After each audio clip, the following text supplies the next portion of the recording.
Alright, what is up? What is good? We got a new chapter of One Piece. Their quest to find the giant plug at Raftel that drains out the oceans continues. If you don't know what the hell I'm talking about, read my video. Watch my video titled What I Think the One Piece Is, and you too will be convinced that that's what it is. Because that's what it is. I'm putting all my chips on the table for that one. Anyways, this chapter is titled. No, it's not.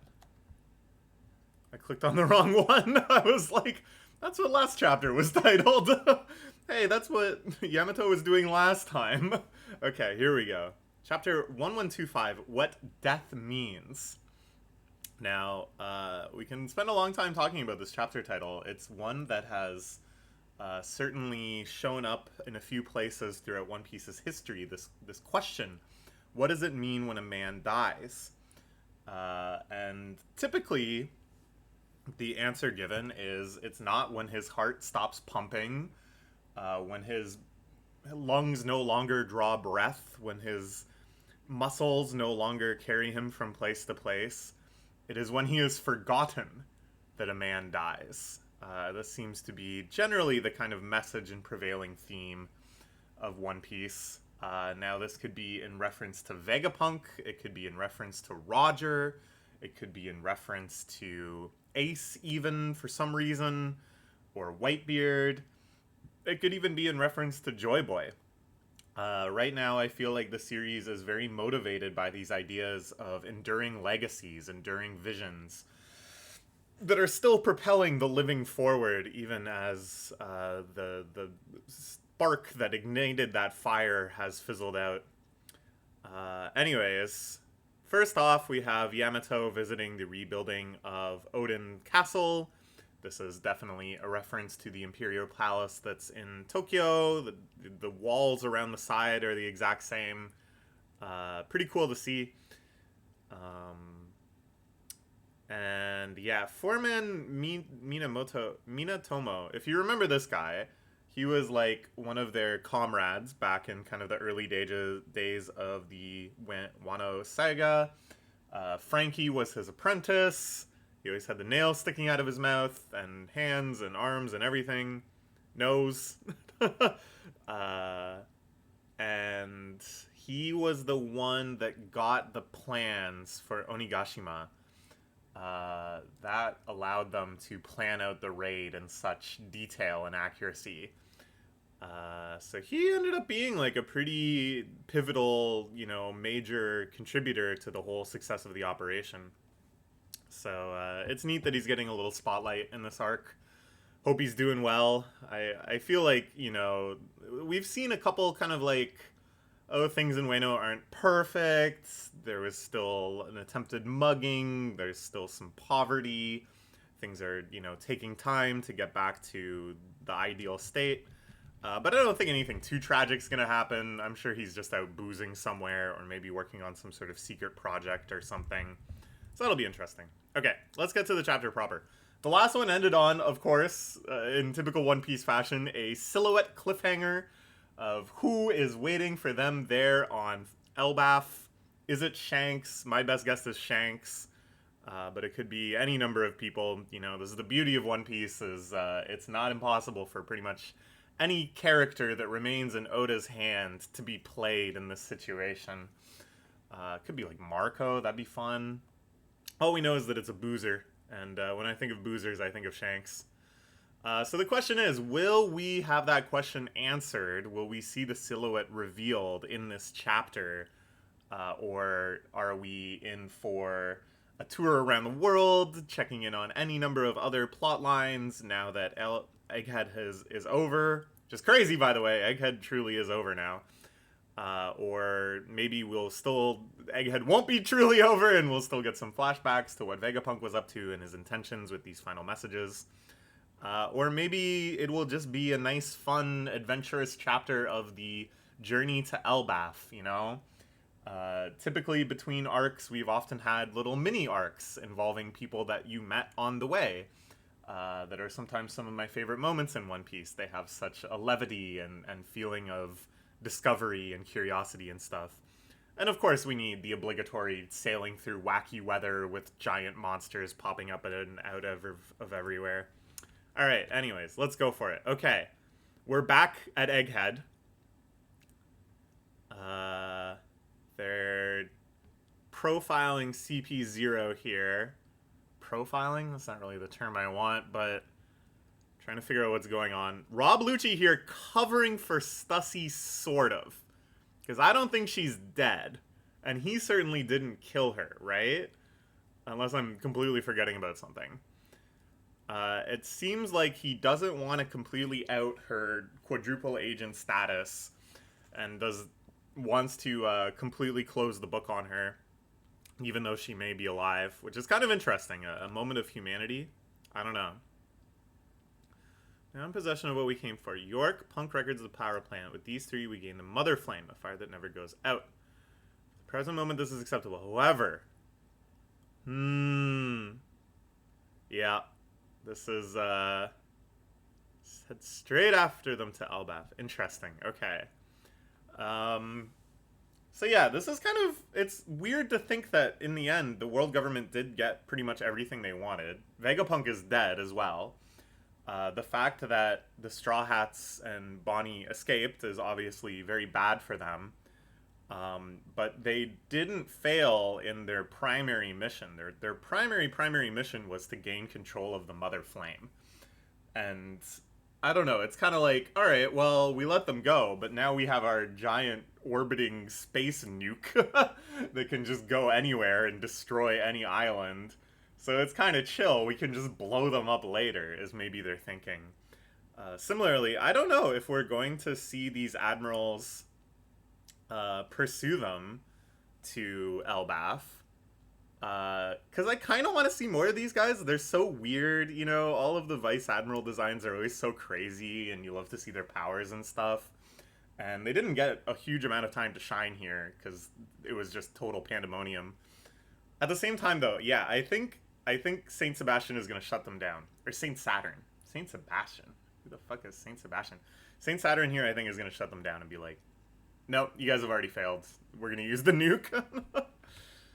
Don't bother with Elbaf. If there's any failure here to blame this on, the colossal failure to envision Vegapunk's broadcast message. And not only did we fail to stop that message, the bitter irony that the pirates' escape was aided by none other than that Iron Giant.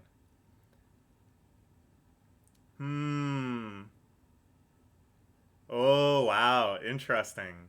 Okay, a lot of interesting things here. First off, that Saint Saturn was alive 200 years ago. Just something that I think had been suspected for a while, that the Gorosei are immortal, and that when they talk about their past, they're not speaking about, you know, the Grand Noise royal we of the world government, but they are speaking literally about themselves. But that he, in his scientific endeavors, actually sought to preserve the giant robot that ended up fucking them over so badly. But it makes sense, you know. There's a certain pragmatism to him. He may be a vicious, horrific monster, but he is very single-minded in his intent and his motivations. He's not going to let any sort of ideological, we cannot use the tool of the enemy, blah, blah, blah, stop him from pursuing these sorts of opportunities. Endlessly fascinated. For 200 years I never budged in it, until now, when it clearly moved to protect Straw Hat Luffy. Consider that a failure. Then would that suggest that Vegapunk's statement is true? No, Vice Admiral Doberman! Vice Admiral Doberman has always struck me as a good guy, because he's covered in scars. Now, I think he did do something awful before. I can't remember what exactly. He certainly has fought against our heroes at times, but that's true of any Marine man. He had a certain grit and honesty to him, and it really shines through here in this small moment where he feels compelled to ask. Vegapunk's statement was true. Hell yeah, it was true. How did you not know that? Okay, meanwhile, York. So they said, oh, we've secured York, but she's still back at the island. I guess they just meant York is still alive. Yeah, because they didn't end up destroying the Labosphere. The Labosphere is what contains punk records and everything. They wanted to keep that around.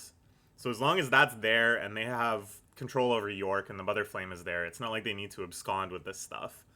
They'll just stop destroying Egghead. Cloud Planet has gone out of control. Ooh, so Edison is spamming clouds. Tricked me. Oh!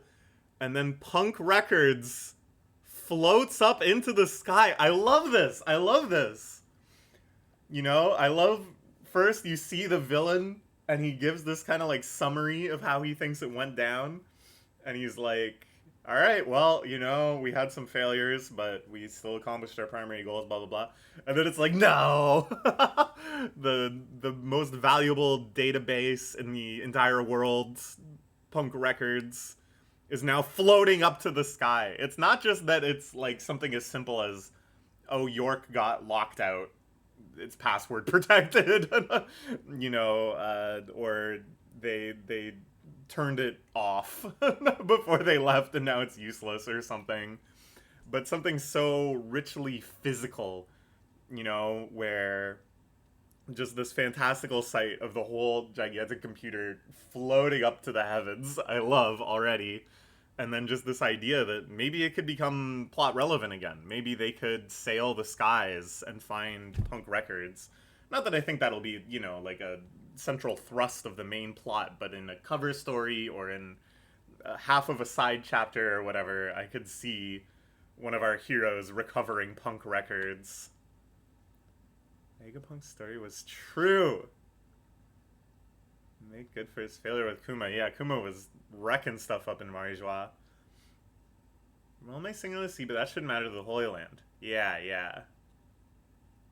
Oh yeah, this their ongoing famine where they're the rich are still eating their fill, but it's like fish instead of beef. But it'll get worse. It'll get worse.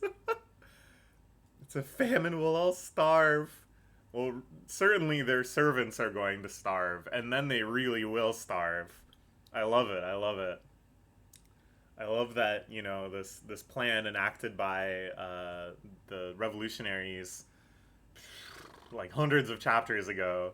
Not only are we reminded that it's still in effect, but we're shown explicitly, oh, it's only really starting to kick off. It's only really starting to cause problems. It's very satisfying. Okay. So, the head of the Royal Knights, Garling, who may be related to Shanks. We've seen him only in like one panel before, but then, despite that, he was given top billing on the amazing two-page spread showing all of the contenders to the One Piece, people trying to find the One Piece and such control the fate of the world by deciding whether or not they'll rip the giant plug out of the ground and cause all of the oceans to drain. What's gonna happen? Okay, so Garland just strolls in. They're all pissed off at him. Vegapunk York is henceforth my direct subordinate as I assume the role. Whoa! Oh shit! Garling has stepped into Saint Saturn's position. That's interesting. So Saint Saturn, I don't think knows this. Based on how they were acting back on the battleship, I don't think he knows this. This is very, very interesting. Now he will become maybe some sort of rogue agent, some third party. I really doubt he'll ever become an ally. I don't think they'll make him that sympathetic. But I could see him like teaming up with Blackbeard or something like that. You know, an unscrupulous anti-government but also anti-Straw Hat force that may now align with his interests. This is very interesting. Also, you can tell these dudes were designed in different eras of One Piece. Garland looks way crazier than all of the other elders. And certainly isn't based on a famous world leader the way that, obviously there's like a Gorbachev and a Gandhi in this group. Nobody looks like that. Nobody in the history of the world looks like that. Okay, this is exciting though. A little shake up. Oh my god. Okay, never mind. They're just gonna kill him. Or maybe all it takes is Imu saying, okay, you're not immortal anymore. And it's like, oh crap, I'm like 700 years old. I'm dead. Now that the immortality blessing or whatever.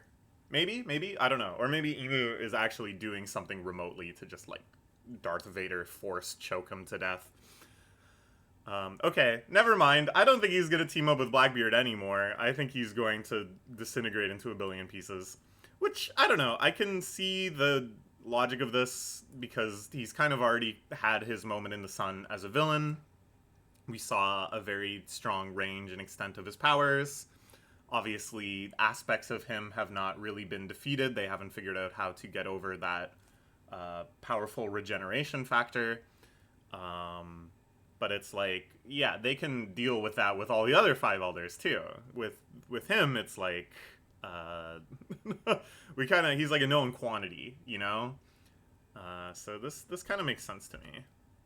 Yeah, he's dead. Why did you allow Joy Boy to escape? Did not know those powers were so nebulous. Yeah, you got fucked. You had no idea how to deal with the Joy Boy. You had no idea that his robot friend would be there fucking you up. Alright, so he explodes. It really does seem like the way he just kind of unceremoniously turned into a skeleton. Well, not unceremoniously, he exploded in like big black lightning and stuff. No, but I mean, he left only a skeleton, and now they're just like humble bones lying there like any other skeleton. Really makes me think that, yeah, Imu just kind of snapped their fingers and went, you're no longer immortal. And then nature just took its course, and, that's what any 800-year-old human would look like.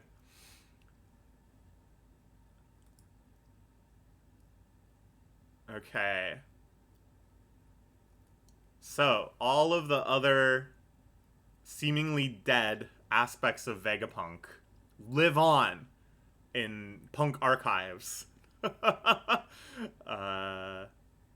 They're able to still independently think and communicate and exert their wills. And Edison, who is still alive but barely, is in control. Putting together this hybrid body. I love that. I love that. Oh, they've got a whole little factory or whatever. Wow. Oh, this is so great. Oh, I love this. It's so comical and just silly and goofy with all of that kind of fun, mad scientist spirit that Vegapunk embodied. What a wonderful way to have a happy ending to this saga after we saw all of these poor Stella System robots get destroyed. So they weren't able to get the Labo phase, but they got Punk Archives at least. Manage this genius brain until the day humanity can wrangle it themselves. Vegapunk is dead. We can tour the globe at our leisure. Yeah, I just love this body that they put together. I like,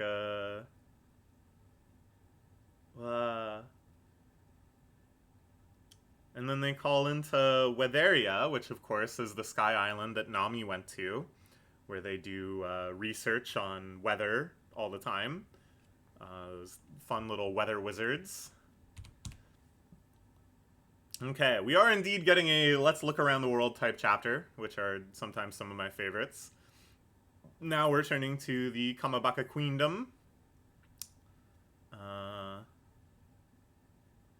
They're going over Vegapunk's message. Massive war during the Void Century. Use of ancient weapons during that war caused the world to sink 200 meters into the sea. Whoever manages to seize the One Piece and become the King of Pirates will have that power at their command once more. I don't think so. I don't think so. If that was really true, and what you got was control over the ancient weapons and the ability to sink the world anymore, wouldn't that feel kind of anticlimactic, given that A, the world is already sinking, and B, that probably all of the major conflicts happened before they got to One Piece?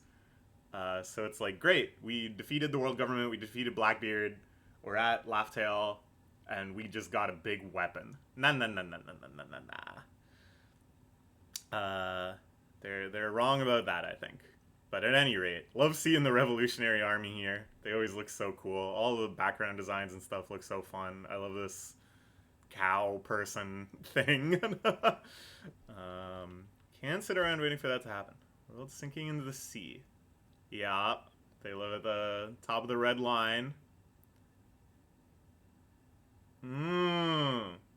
Yes, the mega bridges between islands that Robin was sent to by Kuma, instilling her with more revolutionary knowledge and spirit as she understood the extent of the world government's slavery. I love the names of them, by the way. We knew about Tequila Wolf, which was already a sick, nasty name, but realizing that they're all alcohol-themed is very fun. So yeah, those I guess they figure are high enough that they will escape the flooding. I don't know if that's true, my guys, but whatever. Those things handled a new meaning. I had to go and say it. Not everyone who believes your warning is going to be prepared for this looming disaster peacefully. Yeah.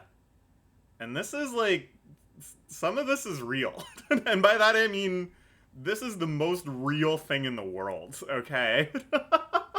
Now, I mean, we don't need to go into a whole environmentalism lecture, but I think what people fail to realize about global warming is that even though you yourself may live on relatively safe ground, the billions of people in the world that don't, either because of flooding or because of devastation of local crops or because of untenable heat or other weather disasters, they also want to go somewhere safe and fruitful and good climate, right?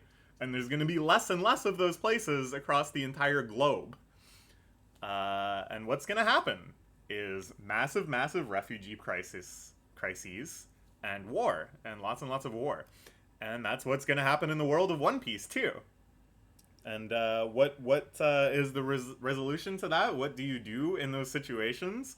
Do you want to be like the world government and say, we got ours, good luck climbing up this wall? Or do you want to find an actual solution, like the revolutionaries are doing? And this is why I say that Oda is the most based man in shonen manga. Who else is saying stuff like this? Who else is making it this explicit? So yeah, very excited about this. Very excited to see the revolutionaries again. I could easily see next chapter also continuing this tour around the world. Maybe setting up a couple more future conflicts. Slowly ruling out who could be the silhouette on Elbaf. You know, it's not Dragon, evidently. So yeah, we'll see. We'll see next week. Good stuff. Bye-bye.